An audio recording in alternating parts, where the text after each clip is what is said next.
Defense and Surge coming back at you. Let's talk about these conference championships game. First, Surge, do you think that this is entertaining conference championship games, or is it lacking to you?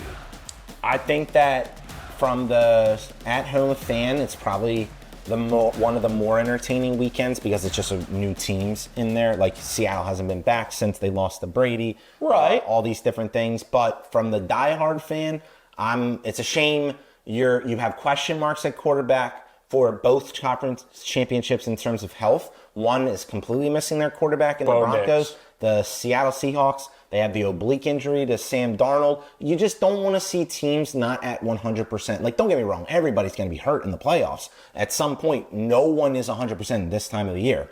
But, like, everybody's already been discrediting Drake May because of the schedule, the, like almost unsustainable efficiency he's had, stuff like that. And then he looked human against, obviously, an inhuman defense in Houston. But, you know, like, you just don't want to give, like, the average hater a reason to discredit your championship. And I just feel like if New England was to win, that's just going to be the narrative. It would be the schedule. Yeah. But even though they can't control it. No, they can't control it. And ultimately, you got to play who you play against. So, to me, if you're asking my opinion, though, I'm super happy at these games. I actually am very interested to see, like, rise to the occasion, Jarrett Stidham.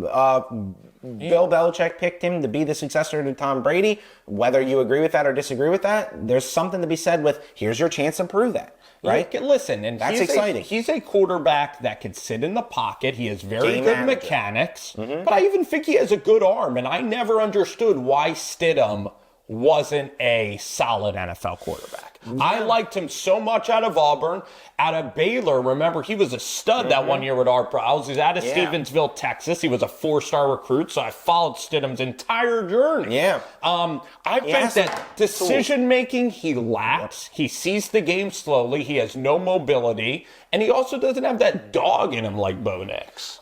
Maybe he does, though. He just hasn't played enough. He's such a nice guy, but he's like kind of like content with being a dad at this stage and being a backup. And he's such a chill guy. He's almost too chill. Yeah, I mean, for what it's worth, though, however many coaches have evaluated him, offensive coordinators, and throughout the years that he's had, like everybody that's ever been involved with him, for one reason or another, he just wasn't the guy. Doesn't like whether he was with Oakland with Josh McDaniels, because under pressure he's poor and he has trouble getting to his second reads and threading it in the tight windows, and he doesn't throw with anticipation. Yeah. And he needs that confidence, but no one's ever believed in Jarrett for a full year of Jarrett. Exactly. And I want Jarrett to have a full year. I did too, but also he's kind of like getting that Nick Foles energy where, like, you're playing with house money. They already are counting out the Broncos. If they lose, you didn't disappoint anybody. Let me talk about the Broncos. You know? They are a historic team. They have last been back here relevantly with Von Miller and who else was on that team? What cornerback were on that Champ team? Bailey, DeMarcus Ware, Chris Harris Jr. Oh Keith yeah, Talib, that's why you're here. TJ Ward. Thank you. Demarius might have been on the squad. You also had Eric Decker might have been on that squad as well, who ended up winning a championship. Who was the tight end on that team? Big tight end who was good. Thomas, maybe? That team, it was, I mean, they had Owen Daniels, maybe. They had so many different tight ends, but the point is, we're getting a rematch. No, that year it was, do you remember the tight end that he ended up going to the... big guy, Larry Donnell? No, he ended up going to the Jaguars. He had like Mercedes Lewis? No, flash in the pan year. I know you know this name. Someone with J. Julius Thomas. Yeah. Thank you. Yeah. Right. Julius Thomas. Yeah. I knew it was a Thomas. He had a flash in the pan, great year. So I love reminiscing on these franchises because before we get to the game, it's not like these franchises have never seen the mountaintop. Yeah. You've had the Seahawks. We've had this the exact same Patriots. AFC Championship game 2 different times. Yes, Broncos. Broncos, Patriots, when the Broncos beat the Patriots to make it to the Super Bowl. With Rob Gronkowski. Remember, he made that brilliant catch. And then I'm trying to think of one else they played. They played in the divisional round the year that Brady went to the Super Bowl. The year Brady. Yeah. The point is, these franchises are still very successful. And you have programs like the Jets and the Browns and maybe the Jags and the Panthers. And they stay down for a really long time. So these are all teams that have won it and won it pretty recently. So let's hop right into it. Denver is getting, the last I checked, Denver's getting 4.5 versus the Patriots. And Serge, I'll let you talk about this football game. Do you think Denver has a way to win this game? How are you feeling about Denver in this game? I think that this all predicates on the Jarrett Stidham situation, but Denver's got that defense. Yeah. Like, I will say that what they do well versus what the Houston Texans do well defense is very similar in that they rush the passer. They got good coverage in the back end. They have a bunch of Texas guys on that team. Shout out Texas. What, who? Jahdae Barron? Roach, Lil Jordan Humphrey, Jahdae Barron. Lil Jordan who dropped a little pass that was very meaningful last week. I know, but he caught a touchdown. And then Brandon Jones, who's on IR right now, and Roach, the defensive tackle. They have a lot of different, just great players on that team in general. Like they also have their best player is a player that you actually watched in college and didn't like so much. Yeah. And who is that? You're going to make me say it? You say it. I don't want to Nicky B. Nick Bonito. And I was Nick Bonito, third-round pick. One of the top tacklers in the NFL. Absolute stud. So who do you got? You got Bonito on one side. You got like Zach Allen, I believe, maybe out of Boston College. You got Roach in the middle. Who's the other edge? That is is nasty. I'll think of it later. Point is, we got Riley Moss. They have Greenlaw, too. Riley Moss gets picked on a lot, and that's going to be a huge matchup in this game is Diggs and Boutte versus Riley Moss. Mm-hmm. Because you got Pat Surtain, and he's locks. It's a good defense. Vance loves to blitz. It's going to be a lot of man-to-man coverage. What do you think the Broncos are going to do? Are they going to play this kind of, high risk, trying to get turnovers on Drake May?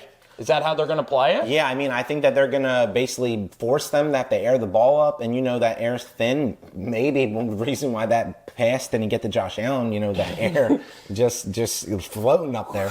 Yeah, that air is thin. Yeah, and we know that they can rush the passer. The real question is going to be, can New England establish the run? And can they protect? Can they protect a player that takes some of the worst I snaps? love Will Campbell, but Will Campbell has been in the news, and you don't want to be in the news as an O-lineman. He was getting torched by Will and Danielle Hunter. Yeah, Will Campbell ate his lunch for a little while. Do you think Will Campbell will be able to keep Drake upright? I don't know, because as great as Will Anderson is, Bonino and their other edge rushers are different style edge rushers. Yeah. And I just think that that's just going to be really, really tough for them.